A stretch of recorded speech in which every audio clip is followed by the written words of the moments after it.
Wherever you go, whatever you do, throw a little at it. Omax, Vest and Briefs.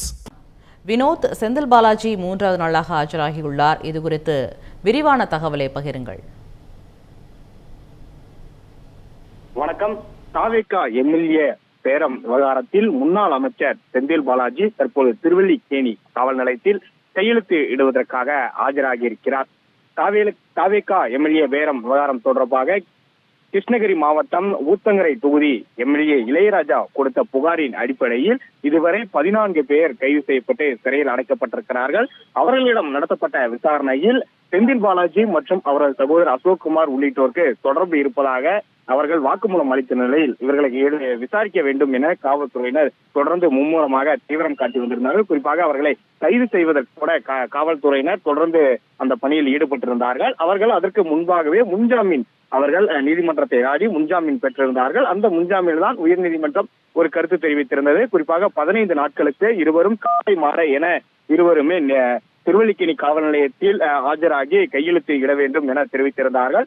அதன் அடிப்படையில் செந்தில் பாலாஜி திருவல்லிக்கேணி காவல் நிலையத்தில் ஆஜராகி 2 நாட்கள் அவர் ஆஜராகி கையொப்பமிட்டிருந்தார். இன்று 3வது நாளாக அவர் கையொப்பமிட வருகை தந்து தற்போது கையொப்பமிட்டிருக்கிறார். அது மட்டும் இல்லாமல் இந்த எம்எல்ஏ பேர விவகாரத்தில் செந்தில் பாலாஜியின் சகோதரர் இருக்கக்கூடிய அசோக்குமாருக்கு தற்போது வரை அந்த ஷூரிட்டி என்பது வழங்கப்படாத நிலையில் அவர் அந்த விவகாரம் தொடர்பாக திருவல்லிக்கேணி காவல் நிலையத்தில் தற்போது வரை அவர் கையொப்பம் என்பது இடவில்லை. அதற்கு மாறாக கரூரில் அந்த வருமான வரித்துறையினர் வாகனத்தை உடைத்த விவகாரத்தில் தான் அவர் ஏற்கனவே 2 நாட்கள் ஆஜராகி இவர் இங்க திருவல்லிக்கேணி காவல் நிலையத்தில் கையொப்பம் விட்டிருந்தார்.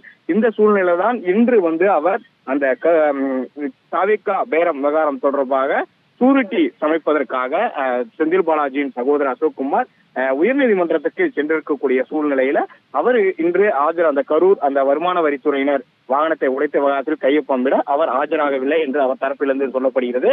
இந்த சூழ்நிலையில் தற்போது செந்தில் பாலாஜி அவர் காவல் நிலையத்தில் ஆஜராகியிருக்கிறார். அவரிடம் போலீசார் விசாரணை நடத்தவும் திட்டமிட்டிருப்பதாகவும் தெரிவிக்கப்பட்டிருக்கிறது. இந்த சூழ்நிலை தான் 3வது நாளாக தாவேகா எம்எல்ஏ பேர விவகாரத்தில் செந்தில் பாலாஜி ஆஜராகியிருக்கிறார்.